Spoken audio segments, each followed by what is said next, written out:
by boat. Dearborn Heights firefighters saved a family stranded in their own home after the Ecorse River spilled over its banks. Rescue dramas like that played out time and time again as the flooding disaster took hold of Metro Detroit. 7 Action News reporter Kimberly Craig continues our coverage now live from Dearborn Heights with more. Kim? Yeah, you know what, there are a few, I should say, flood areas here in Dearborn Heights, a few floodplains here.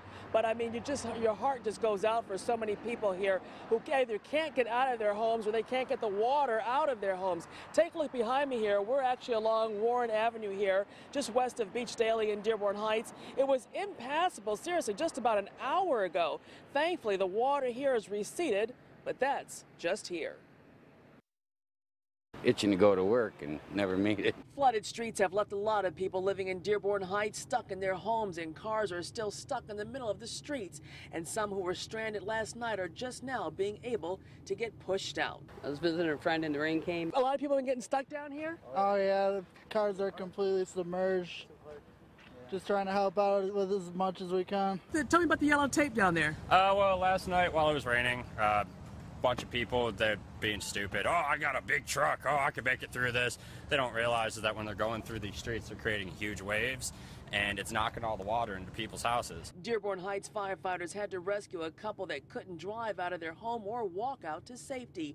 And then there are the basements. Some folks wondering what insurance will cover. Disaster, because I think we lost everything down there. Furnace, hot water tank, the washer, dryer, it's all shot. It's awful. It's absolutely devastating, you know, to get the news that your basement is in water and watching your son standing there crying as his toys are floating by. It's just devastating. After being knee-deep in water in their basement, Emily Baltz, her husband and mother-in-law, spending the day cleaning toys, and what they can't disinfect is being thrown out. Disinfecting everything because it's sewage. I mean, who wants their kid to be playing in toys that have been in raw sewage? It's disgusting. It's fun to us. Do you know how dirty that water is? Very dirty. Yeah. Do you think there could be raw sewage in there? Yeah. Yeah. Do you know what raw sewage is? No. Nope. And city officials want to remind people that unimaginable items can be found in flood waters, including raw sewage. So you really do want to stay out of it. Reporting live in Dearborn Heights, Kimberly Craig, 7 Action News. Back to you. Yeah, Kim, very good advice there. Thank you so much. And that chaos in Dearborn Heights has the city operating tonight under a disaster plan and calling on extra teams for help. Workers are putting in overtime assisting neighbors who are fighting those flooded streets.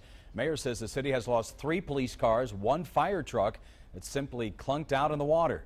A fire chief tells us it is the worst flooding he's seen in 22 years on the job.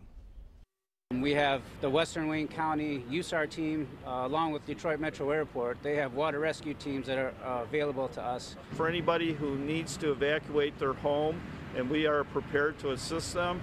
At the Richard Young Center, we will be able to accommodate them. Fire crews and police doing such a good job yesterday. The Red Cross also standing by to help out. And flooded basements are big problems as well in Dearborn Heights. Here's a look at personal belongings piled up by the residents that are destroyed by the flood.